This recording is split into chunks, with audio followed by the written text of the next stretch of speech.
첫 번째 아이템은 내가 실제로 아이템을 추천받을 수도 있고요. 두 번째는 뭐예요? 나의 아이템을 검증할 수 있겠죠. 그리고 나의 아이템에 대해서 구체화하는 작업을 누구와 할 수 있어요? 바드와 함께 할 수 있어요.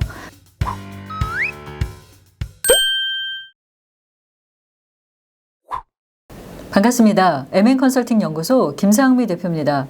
여러분 제가 퀴즈 하나 낼까요? 근자 들어서 아니 최근 한 10년, 20년 동안에 가장 빨리 이 성장한 서비스 분야가 있다라고 하면 여러분 정답은 뭘까요? 퀴즈인데 여러분과 제가 투웨이 커뮤니케이션 서로 소통할 수 없기 때문에 답을 알려드리겠습니다. 답은 바로 인공지능 채팅 서비스인 챗GPT, 바드, 빙입니다.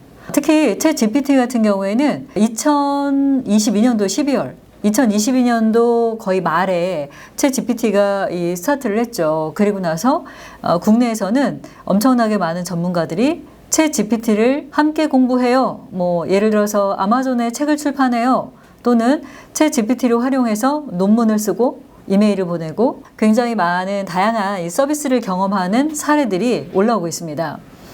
챗GPT는 실제로 깜짝 놀랄 만한 데이터는 뭐냐면 단 5일 만에 100만 명을 모으게 됩니다. 근데 이게 왜 가장 빨리 성장한 이 비즈니스 모델이냐? 실제로 사용자 100만을 모은 케이스를 보면 페이스북의 경우도 사용하는 사람들 100만을 모으는데 10개월의 시간이 걸렸습니다. 그에 반해 단 5일 만에 챗GPT는 전 세계 많은 사람들의 마음을 빼앗는 데 성공한 거죠. 근데 우리도 알고 있지만 챗GPT는 2021년도 자료까지를 가지고 저희에게 서비스를 하고 있습니다. 근데 어떤 부분에 있어서 약간 조심해야 하냐면 바드나 빙이나 그리고 챗GPT 모두가 논리가 굉장히 좋죠. 근데 내가 모르는 논리의 경우에는 거짓말일 수 있다라는 함정이 있습니다.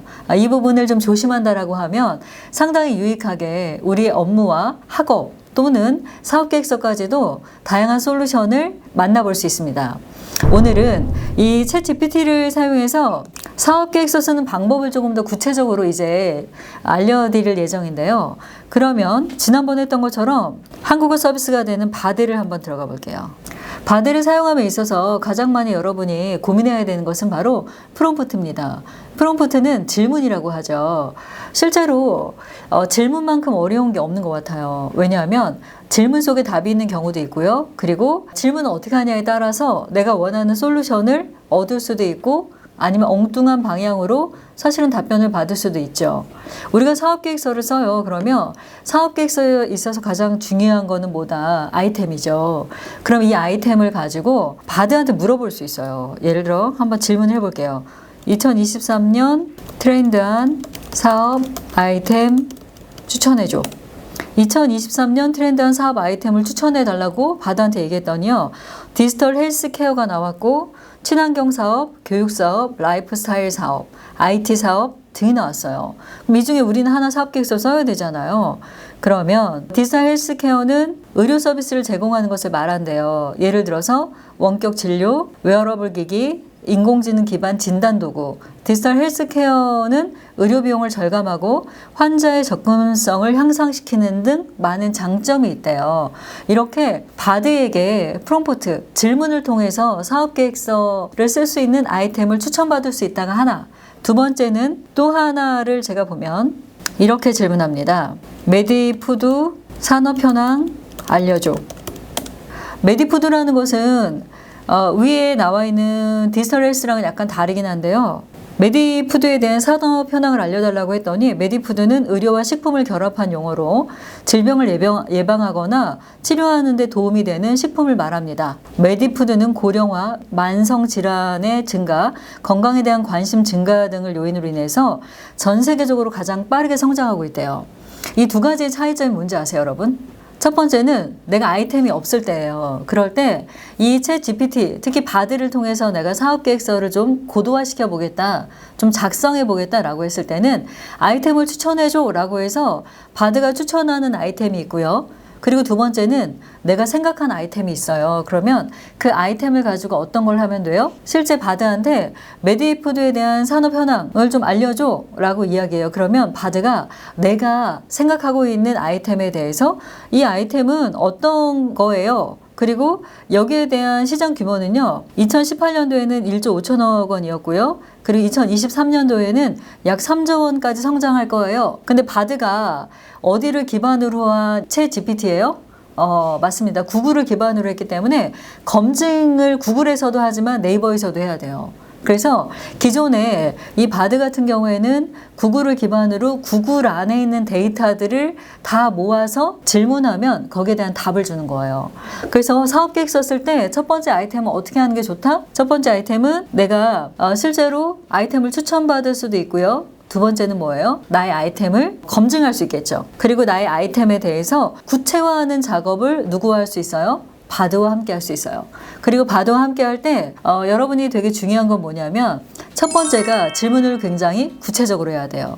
제가 메디푸드 산업 현황 알려줘 라고 했어요. 그랬더니 바드가 메디푸드는요 라고 해서 정의를 내려주고요. 시장 규모를 알려줬고요. 그리고 건강기능식품 중 가장 대표적인 게 메디푸드라는 분야래요. 그러면서 막 설명하는 거예요. 면역력이 증강되고 체중 감량이 되고 피부 건강이 개선된대요. 그래서 이런 걸 쭉 쓰더니만 뭐라 그랬어요? 앞으로 지속적으로 성장할 거래요. 근데 이거는 아무 의미가 없어요. 왜 의미가 없어요? 숫자가 없어. 그러면 한번 물어볼까요? 제가 질문을 2023년 메디푸드 분야별 매출 알려줘 라고 한번 써볼게요. 그랬더니 메디푸드에 종류가 있어요. 첫 번째는 기능성 식품이 있고요. 두 번째는 건강기능식품이 있고요. 의료용 식품이 있고 영양식품이 있고 기타가 있어요. 그럼 이렇게 많은 메디푸드의 분야가 있는 거죠. 이 중에 나는 어디를 대상으로 가는 게 좋아요? 그럼 메디푸드가 뭔지 잘 몰랐었는데 건강기능식품이래. 그럼 뭐가 있어요? 홍삼, 오메가3, 우리가 먹는 비타민 뭐 이런 것도 다 예방의학이죠. 근데 암 환자들이 먹는 것도 있어요. 예를 들어서 내가 당뇨가 있어요. 또는 어떤 병이 있어요. 신장질환이 있어요. 그러면 특별히 소화시킬 수 없는 영양소들이 있죠. 이런 것들을 어떻게 발라내서 만들 것인가 라는 쪽으로 좀 더 구체적으로 들어갈 수 있겠죠.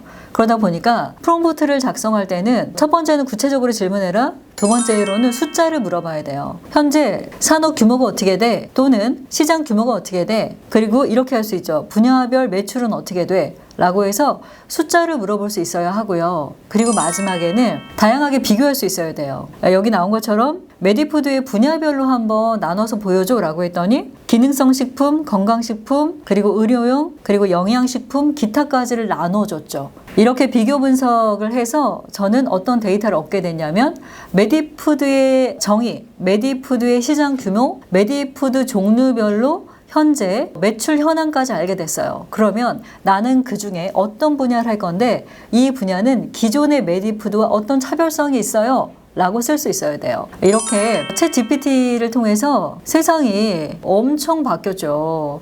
실제로 페이스북은 10개월 만에 해냈던 100만이라는 숫자를 단 5일 만에 해낸 이 챗 GPT, 인공지능 채팅 서비스인 이 바드나 빙이나 챗 GPT를 우리가 잘 활용하면 상당히 좋은 솔루션을 얻을 수 있고요. 그리고 와 이거 재밌어 라고 하면 그냥 재미가 되는 거죠. 오늘은 실제로 여러분이 사업계획서를 쓸 때 바드나 빙이나 챗 GPT에 질문을 하는 방법에 대한 내용을 썼고요. 제가 지속적으로 저와 함께 공조하고 있는 챗 GPT를 활용한 정보지원 사업계획서 작성하기 뭐 이런 관련된 과제를 가지고 책을 쓰고 있는데 이 책이 출판될 때까지 아주 짤막짤막하게 지속적으로 영상으로 여러분에게 솔루션을 제공하도록 하겠습니다. 여러분 오늘도 행복한 날 되시고요. 지금까지 MN컨설팅 연구소 김상미 대표였습니다. 감사합니다.